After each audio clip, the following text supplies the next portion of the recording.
नारद जी महाराज कहते हैं व्यास जी, संतों की कृपा जिसके जीवन में हो जाए, उन संतों की कृपा का ही ये परिणाम है। उस सत्संग का ये लाभ हुआ, उस सत्संग का ये फल मिला कि इस जन्म में मैं विधाता ब्रह्मा का पुत्र नारद बन करके आपके सन्मुख खड़ा हूं। इसलिए व्यास जी, आपसे भी निवेदन है कि जैसे प्रभु के दिव्य नाम ने मुझे जगत पूज्य बना दिया और मुझे परम आनंद से परिपूर्ण कर दिया, आपसे भी निवेदन है कि आप भी प्रभु के गुणानुवाद गाओ, भक्तों के चरित्र गाओ। फिर देखो महाराज कि आपको भी अपने जीवन में कितना आनंद मिलेगा। आपकी वाणी से भगवत भक्तों को,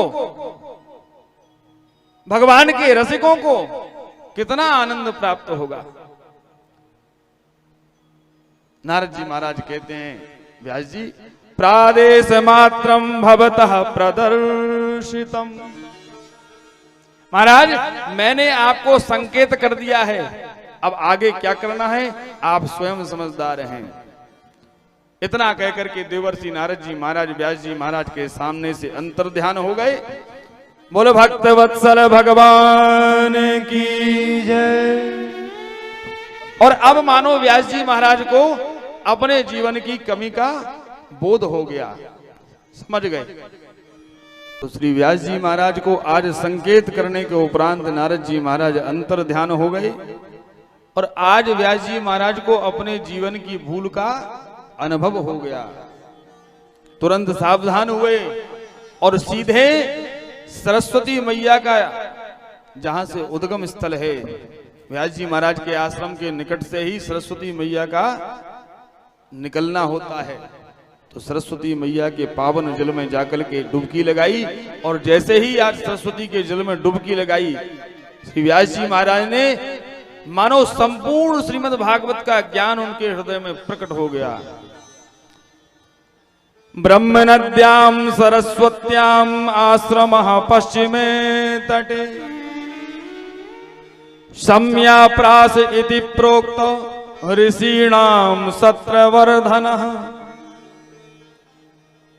सूत जी महाराज सौनकादिक ऋषियों से कहते हैं कि ऋषियों, आज व्यास जी महाराज ने सरस्वती के जल में डुबकी लगाई और डुबकी लगा करके स्नान करने के उपरांत सीधे अपने आश्रम में अपनी कुटिया में आए और आकर के जैसे ही कलम उठा करके लेखनी उठा करके लिखने के लिए बैठे और उसी समय भगवान गणेश प्रकट हो गए। बोलिए गणेश भगवान की जय। गणेश जी महाराज को देखा तो व्यास जी महाराज ने प्रणाम किया। भगवान गणेश ने कहा कि महाराज, आपने जीवन में बहुत कुछ लिखा, बहुत सुंदर सुंदर रचनाएं की, बड़े बड़े ग्रंथों की रचना की। अब एक काम करिए, आप लिखने का कार्य मुझे दीजिए। आप तो केवल बोलते जाइए, लिखने का काम हम करते जाएंगे। तो व्यास जी महाराज ने बोलना आरंभ किया और गणेश जी महाराज ने लिखना आरंभ किया और देखते ही देखते परमहंसों की पावन संगीता श्रीमद् भागवत का प्राकट हो गया। बोलिए भागवत भगवान की जय, श्री व्यास जी महाराज की जय। श्रीमद् भागवत महापुराण की रचना की व्यास जी महाराज ने। अब एक और समस्या, व्यास जी महाराज को लगा मैंने इस सुंदर ग्रंथ की रचना तो कर दी, लेकिन इस ग्रंथ का ज्ञान किसे प्रदान किया जाए? कोई पात्र भी तो होना चाहिए। नेत्रों को बंद करके ध्यान करने लगे, लेकिन ध्यान में संपूर्ण संसार का ध्यान कर लिया। व्यास जी महाराज को एक ऐसा पात्र नहीं मिला जिसे श्रीमद् भागवत का दिव्य ज्ञान प्रदान किया जाए। और अंत में व्यास जी महाराज के चिंतन में बस एक ही नाम आया, स्वयं के पुत्र सुखदेव का। इसलिए नहीं कि उनके पुत्र हैं, बल्कि इसलिए कि संपूर्ण संसार में पूज्य श्री सुखदेव जी महाराज ऐसे परम वीतरागी संत हैं जो स्त्री और पुरुष के भेद तक को नहीं जानते। लेकिन समस्या यह है कि सुखदेव जी महाराज तो जन्म लेते ही परिव्राजक हो गए, वन की ओर प्रस्थान करके चले गए एकांत में भगवान का भजन करने के लिए।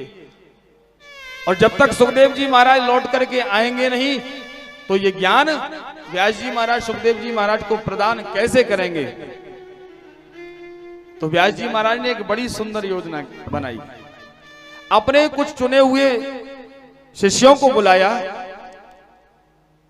और उन शिष्यों को बुला करके श्रीमद् भागवत के 2-4 श्लोक यहां वहां से उन शिष्यों को याद करा दिए, कंठस्थ करा दिए, और उन शिष्यों को आदेश दिया कि वन में जाकर के चारों ओर यत्र तत्र विचरण करो, चारों ओर फैल जाओ और इन श्लोकों का गान करो, इन श्लोकों को गायन करते हुए जंगल में विचरण करो।